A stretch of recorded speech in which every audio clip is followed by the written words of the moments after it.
Hola amigos, bienvenidos a nuestro canal de nuevo. Cada vez que presentamos un vídeo en este canal, lo que hacemos es buscarle un significado, una moraleja. La idea no es crear sensacionalismo, sino aprender. Aprender de lo que viene de fuera, de las experiencias de otras supuestas civilizaciones que probablemente, usándolas como modelo, puedan sacarnos del letargo donde vivimos, del proceso en el que estamos, que realmente no es muy halagador. En este caso vamos a presentar dos experiencias, una un poquito más larga y otra un poco más corta. Las dos son aleccionadoras, de las dos podemos aprender. Hoy vi de nuevo otra vez un documental de la del conflicto atómico de la Segunda Guerra Mundial y de las consecuencias de las explosiones de Hiroshima y Nagasaki. No sé qué pasa, no es que sea yo excesivamente sensible o sensibilero, pero me eché a llorar. Entre otras cosas porque tenemos nietos, tenemos hijos y no podemos permanecer impasibles ante la posibilidad de una catástrofe atómica. El problema es que nos hemos acostumbrado. Incluso creamos modelos positivos de naciones que tienen miles de artefactos atómicos. La energía atómica es terrible, no existe parangón. Yo les pido por favor que vean, que comparen y se darán cuenta de la barbarie que implica utilizar bombas atómicas. En Hiroshima y Nagasaki se calculan 250.000 personas entre muertos y afectados. Fue terrible. No solamente las consecuencias directas, sino las indirectas, el cáncer, la afección de alimentos, etcétera, etcétera. Hace poco, en Fukushima, veintitantos mil muertos, toda la línea del mar se contaminó. ¿Qué estamos comiendo? ¿Qué comimos en aquel momento? Probablemente peces contaminados de radiación.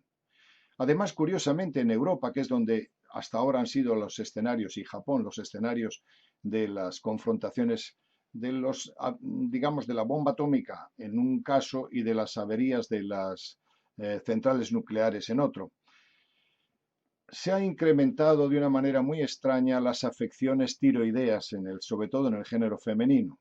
Por supuesto que hay un origen hormonal, pero hay más de uno que sospecha que la tiroides, que es altamente sensible y reactiva a la energía atómica, es probable que detectamos escapes que desde Fukushima y anteriormente en Chernobyl fue terrible, otros 200 y pico mil muertos, sitios donde ya no se puede estar porque la afección de la radiación atómica afectará a varias generaciones.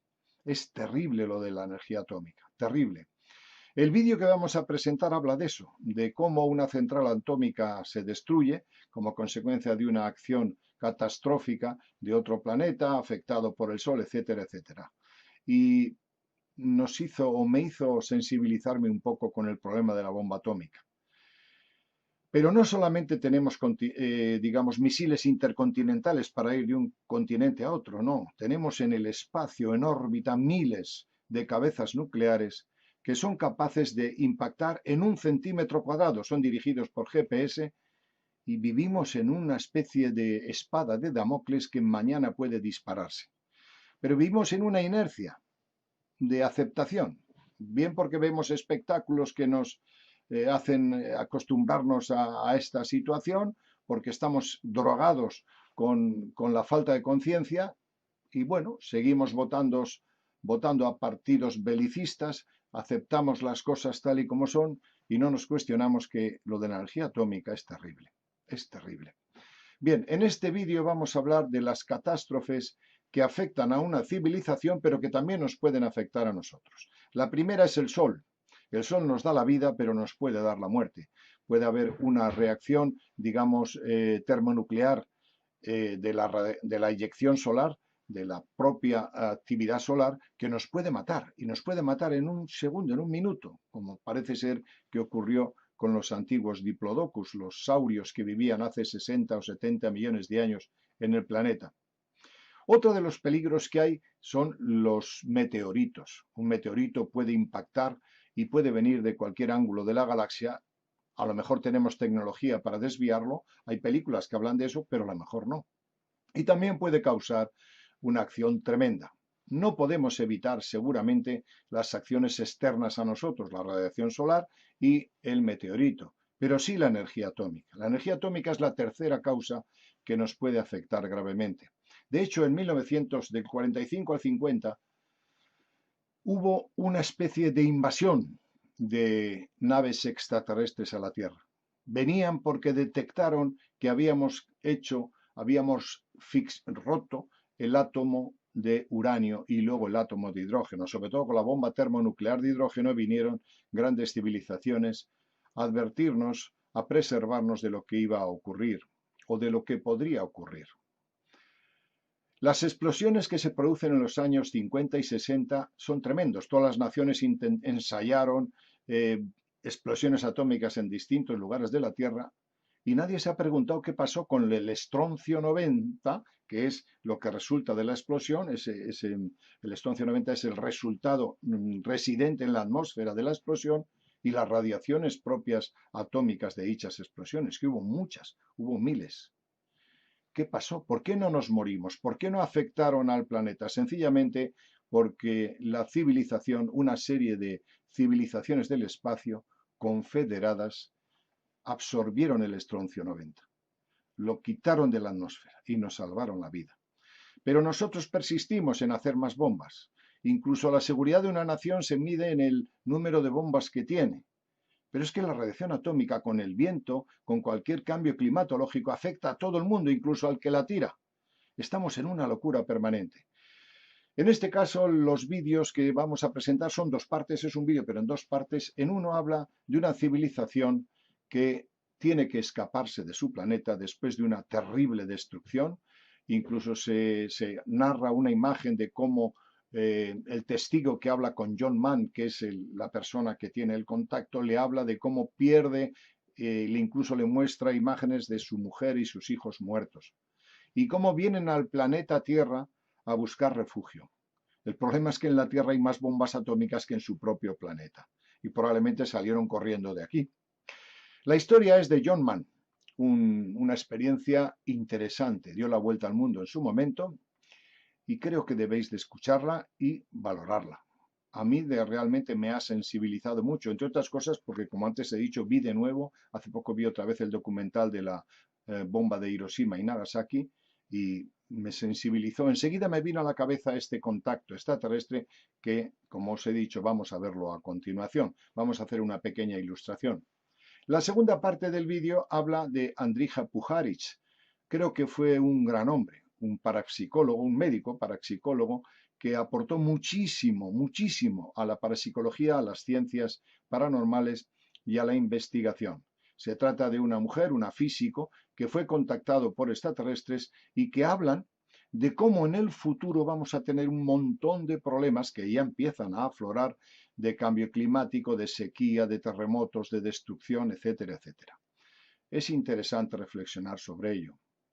No me cansaré de repetir que el modelo que tenemos ahora no es el adecuado, que las religiones que hemos practicado no son las adecuadas, que los paradigmas y las cuestiones éticas y morales que nuestros gobiernos y nuestras culturas nos están diciendo han fracasado. ¿Por qué? Porque hay veintitantos mil niños que se mueren de hambre al día, porque hay un cambio climático imparable, porque nos vamos a autoaniquilar. Por tanto, no han funcionado todos esos valores. Y sin embargo, persistimos en una inercia de aceptación, conviviendo con bombas atómicas que están encima de nuestras cabezas, que nos rondan y que mañana en un loco o algún disparate de algún personaje político o politiquillo nos puede disparar. O simplemente una catástrofe, no de Fukushima, que fue muy grande, sino incluso mayores, o una reverberación solar que afecta a todo el sistema electromagnético de nuestro planeta y nos puede causar problemas. Bien, el vídeo que voy a presentarles ahora es un vídeo reflexivo, es un vídeo interesante, pero que nos tiene que posicionar ante el compromiso de no alentar el militarismo. Sobre todo en las democracias que estamos aquí, yo soy apolítico, total, pero si hay un partido que sea antimilitarista, que sea ecologista, que hable del humanismo tendrá mi voto. El resto no puedo aceptarlo porque tengo hijos, tengo amigos que tienen hijos y el futuro que les espera es terrible. Por tanto, os les voy a dejar ahora con el vídeo que espero que os guste. Una familia de Gloucestershire afirmó haber sido secuestrada por alienígenas del planeta Janos, los cuales ofrecieron compartir con la Tierra sus secretos tecnológicos si se les permitía vivir aquí pacíficamente. John Mann, su esposa Gloria y su hermana Frances indicaron que les mostraron una película sobre su planeta, explicando que había sido devastado por una cadena de explosiones nucleares. Esta extraña historia salió a la luz durante las sesiones de hipnosis a las que se sometieron para tratar de descubrir qué había sucedido realmente el lunes 19 de junio de 1978, cuando la familia volvía en coche a casa después de visitar a la madre de John en Reading, Berkshire. Partieron a las 9:30 horas de la noche con las niñas Natasha y Tania, de 5 y 3 años respectivamente, las cuales dormitaban en el asiento trasero del viejo Vauxhall Víctor blanco. Eran las 10:45 horas cuando llegaron a Stamford-in-the-Vale, en Oxfordshire. John, que conocía bien el camino, pensaba llegar a su casa en Brockworth a cabo de 1 hora, pero mientras subía una pequeña colina pasado el pueblo, el hombre notó a 1,5 kilómetros una brillante luz blanca en el cielo. Las dos mujeres también la vieron y estuvieron de acuerdo en que era demasiado grande para ser una estrella. Al cabo de otro 1,5 kilómetros más, la luz mantenía su distancia y John detuvo el coche para escuchar unos ruidos. De repente, una luz roja relampagueó a la derecha de la blanca, la cual parecía aumentar de intensidad. Había luna llena, pero en ese mismo momento dejó de verse y John oyó un sonido, una mezcla de silbido con el ruido chirriante de las ruedas de un tren contra la vía. John siguió relatando. La luna desapareció y pude distinguir una enorme forma circular a más de 30 metros de altura que se movía lentamente. Venía directamente hacia nosotros. Pasó por encima del coche y se dejó llevar sobre los árboles de la derecha hasta un prado. Cuando giró, a lo lejos pudimos ver un imponente objeto con forma de platillo, cuyo tren de aterrizaje estaba iluminado por un borde circular con brillantes luces de colores. Los gritos de su esposa lo sacaron de un sueño. Rápido, John. Entra en el coche.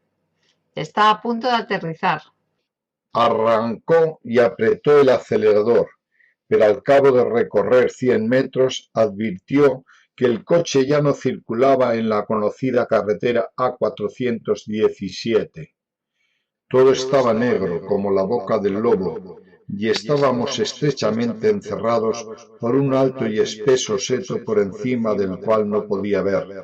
Recordó, el camino ya no era recto, sino que serpenteaba arriba y abajo de colinas y lomas, con curvas cerradas. Tenía la extraña sensación de que si quitaba mis manos del volante, el coche iría por sí solo. Al salir de otra curva se encontraron en Farringdon. Estaba extraordinariamente tranquilo, eran las 10:30 horas, la hora en que se cierran los bares. Yo no recordaba haber pasado el poste indicador de Farringdon a la entrada de la ciudad. Mientras continuaba hacia Cirencester, Frances vio la misma bola de luz blanca que mantenía su misma velocidad a unos 200 metros a la derecha. Desaparecía cada vez que el automóvil se acercaba a las casas y por último se desvaneció definitivamente en Cirencester. Cuando llegaron a casa, 20 minutos más tarde, John llamó a la base Britt Norton de las Fuerzas Aéreas Británicas, situada a unos 11 kilómetros de Farringdon, para informar sobre el ovni. Cuando miró su reloj, se sobresaltó. Era más de medianoche, por lo que tendría que haber estado en casa una hora antes. Frances insistió en continuar conduciendo sola hacia su casa cerca de Stroud, donde vivía con su marido Ronald. Los Mann llevaron a las niñas a dormir y se acostaron sintiéndose ambos un poco perplejos y mareados. La tarde siguiente, cuando John volvió a su trabajo de contratista en la construcción, decidió seguir las huellas del viaje del día anterior para buscar el misterioso camino bordeado de setos, pero no pudo encontrarlo. Volvió el fin de semana para examinar el campo donde pensaba que el ovni había aterrizado, mas no había ninguna marca. ¿Había sido todo un sueño solamente? Los días siguientes John empezó a mostrar los síntomas de una erupción febril en la parte inferior de su pecho, y su esposa se encontró unas marcas similares en el brazo y la pierna izquierdos. Lo consultaron con Frances, y ésta les dijo que también se había estado frotando la piel irritada. Aún más peculiar era el hecho de que todos ellos tenían contusiones inexplicables justo debajo de la rodilla derecha. Una semana después, Natasha se despertó confundida por la noche y gritó llorando: ¿Dónde está mi mamá? Quiero a mi mamá. Era la primera de las 4 pesadillas que tuvo la pequeña en los 15 días siguientes. Su madre le preguntó en qué consistían sus sueños. Me contó que podía ver a mucha gente extraña que la miraban fijamente con ojos graciosos, dijo Gloria. Alguien había llevado a mamá y papá a otras habitaciones. Cuando traté de sacarle algo más, se enfadó y dijo: Tú deberías saberlo, pues estabas allí. Debido a este sueño, John Mann se convenció de que había pasado algo extraño la hora que faltaba del trayecto a su casa. Él y su hermana Frances decidieron someterse a hipnosis para que los recuerdos inconscientes se manifestaran libremente. El hipnoterapeuta Geoffrey McCartney estuvo de acuerdo en realizar las sesiones y el resultado fue una historia que sobrecogió al mundo. John recordó que el ovni flotaba delante de su coche a 30 metros del suelo. En lugar de seguir avanzando por el oscuro camino, se detuvo, bajó y entró caminando en una niebla blanca.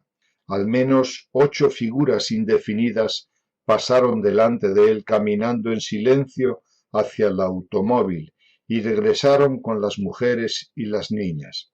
Todos juntos caminamos hacia una brillante columna de luz, dijo John. Cuando llegamos al rayo de luz parecía que flotáramos hacia arriba. Luego me hallé en una sala circular con 3 hombres que llevaban trajes metálicos plateados muy ajustados, con una especie de pasamontañas. Tenían los ojos de color celeste y la tez pálida. Uno de ellos nos dio la bienvenida en inglés y me dijo que deseaba examinarme y que no sufriríamos ningún daño. Dejé a los otros y entré en una sala donde había una especie de sillón de dentista. Una mujer me sujetó los brazos con correas a los apoyabrazos del sillón, mientras otra apretaba unos botones en un escritorio. Un intenso rayo de luz resplandeció en mi cara. Luego una de las mujeres hizo bajar algo negro desde el techo y quedé completamente deslumbrado. Cuando desperté, un hombre entró en la sala y habló con las mujeres en una lengua que no entendí. Luego se me presentó como Anousia y dijo que volviéramos a la primera sala. Habló por un micrófono empotrado en la pared en su propia lengua y unas 50 personas entraron en la sala. Anousia me dijo en inglés que algo se acercaba y que la nave tenía que trasladarse unos metros. Más tarde pregunté cómo se impulsaba la nave y me explicó que se trataba de un sistema que estaba dispuesto a negociar a cambio de la posibilidad de vivir pacíficamente en la Tierra. Luego me llevó a lo que llamó sala de navegación. Encendió una pantalla indicándome que quería mostrarme imágenes de su hogar. Tuve la impresión de que la película se estaba filmando desde un avión que aterrizaba. Sentí que estaba realmente a bordo. Volamos sobre un paisaje desolado de cantos rodados y rocas de color gris. Vi que algunas de estas se partían y que aparecía en una nave de tamaño de un autobús que entraba en un túnel. Después vi a 6 figuras vestidas como monjes que transportaban un cajón. Anousia vio que el cajón era un ataúd. La nave había venido a recoger sus muertos. Me sentí terriblemente triste. También examinaron a Francis. Después un hombre llamado Usiaulia, que llevaba un disco plano y blanco en su uniforme plateado, le explicó que era piloto explorador del planeta Janos y que quería mostrarle una película que le haría comprender por qué habían tenido que salir a la búsqueda de algún otro lugar para vivir. Había 3 planetas en la pantalla, a los que llamó Sarnia, Sartón y Janos, recordó Francis. Al parecer, Sartón, el más cercano a su Sol, se había aproximado demasiado a Janos y comenzó a desintegrarse, provocando una lluvia de meteoritos. Cuando uno de estos chocó contra una central de energía nuclear, se inició una reacción en cadena que destruyó al planeta. La siguiente imagen, según contó Francis, era de una joven rubia y 2 niños. Usiaulia le dijo que se trataba de su esposa, su hijo y su hija, quienes habían muerto en las explosiones. Luego contó que los sobrevivientes de Janos habían escapado en una nave nodriza y que estaban enviando naves exploradoras para encontrar un nuevo hogar para su gente. Por lo que habían visto en la Tierra, les gustaría vivir aquí, dijo Francis. Ella y John recordaron que les habían dado unas bebidas gaseosas incoloras antes de abandonar la nave. Es para ayudarles a olvidar, les dijeron. Deben olvidar porque si no los explotarán. Con el tiempo podrán recordar. Volveremos a encontrarnos y nos conocerán. ¿Fue solo un relato de ciencia ficción? Los científicos y los médicos cotejaron las experiencias de la familia. Su hipnoterapeuta, por otra parte, estaba convencido de que decían la verdad. La coherencia de sus historias contadas individualmente también les hacía dignas de crédito, en especial cuando la pequeña Natacha, que no había sido hipnotizada, contó a los redactores de los diarios una historia que concordaba en todos los detalles con la de los mayores.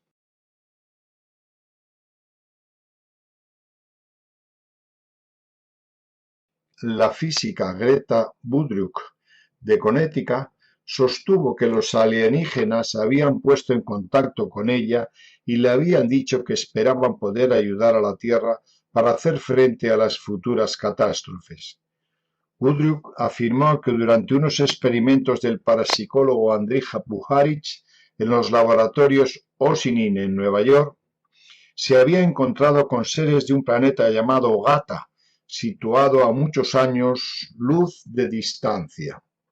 En diciembre de 1976 se produjo el primer contacto. La señora Woodruff fue llevada a un profundo trance hipnótico. Más tarde narró que se había encontrado en un largo túnel oscuro custodiado por una criatura parecida a un hombre que se llamaba Jasjames y con 2 entes parecidos a aves. Jasjames medía más de 1,5 metros y su piel estaba cubierta de plumas diminutas.